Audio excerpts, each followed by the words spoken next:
ঘুম থেকে উঠে যখন নিজের শখের জিনিসটাকে চোখের সামনে দেখতাম পাই, তখন মনে খুব আনন্দ লাগে না?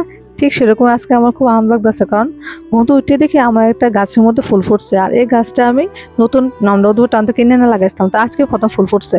তো এই ফুল দেখে তোমার খুব খুশি। এদিকে আয়া কাটলেছি মাছ, আর মাছ কিন্তু আমার জীবনে আমি প্রথম কাটছি, কারণ ওই বাড়িতে মা মাছ কাটা, এই বাড়িতে হ্যাঁ কাটতে দিয়ালা। তো আজকে হ্যাঁ তো বাড়িতে না, এতে দিয়ে দিব, তো আমি মাছটা কাটলাম। আর এতে মাছ ভাজি করতেছি, আলু ভাজালে আলু দিয়ে মাছ দিয়ে আর ঝোল করুম। আর এদের রান্না করতে তো ভাবতেছি জীবনটা কি আসলো আর কি হয়েছে, আমাদের মেয়েরা জীবনটা পরিবর্তনশীল। তো এদিকে সব সাইডা কাগজ ধোয়াধুয়ি কইরা রান্না করে বাসনপত্র ধোয়াধুয়ি করে, কারণ সকাল থেকে রাত অব্দি শুধু ধোয়াধুয়ি চলে। সব সাইডে সেরা স্নানটা করে আয়া পড়ছি, এখন সিঁদুর দিয়ে পূজা দেবো। বিয়ের পরে মেয়েরা লাইফটা সম্পূর্ণ চেঞ্জ হয়ে যাবে। যেমন দেখো আমারই আগে কিরকম আসলে এখন কিরকম। আর বিয়ের পরে যদি সিঁদুর ছাড়া মুখটা কিরকম লাগে না, এখন যখন সিঁদুর দিচ্ছি মুখটা যেন একদম পাল্টে গেছে কেনা। এটা হচ্ছে বিয়ের পরে মেয়েরার জীবন। তো এদিকে আমি সব সাইডা পুজো এটা আয়া পড়ছি। আর ঠাকুরের সিংহাসন দেখতে অথচ খালি, আমার গাছে আজকে একটাই ফুল ফুটছে। এটা আজকে আমি ঠাকুরেরও অর্পণ করছি না, কারণ এটা আমার কাছে প্রথম ফুল, ভাবছি একটা বিশেষ মানুষের দেবো। হয়তো আমার ভাবতেছো ঠাকুরে দিছি না, এটা আমি কার দিতাম রাখছি।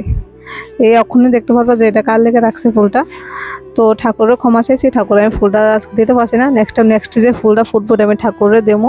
আর আজকে যে প্রথম ফুলটা ফুটছে ওইটা এখন আমি ফাইনাল আছি, ওইটা দেবো আমি আমার শাশুড়ি মারে। শাশুড়িমা মারা গেছে আজকে 14 বছর হয়েছে, কিন্তু শাশুড়িমা অস্থিটা এখন ওটি পিন্ডি দেওয়া হয়েছে না।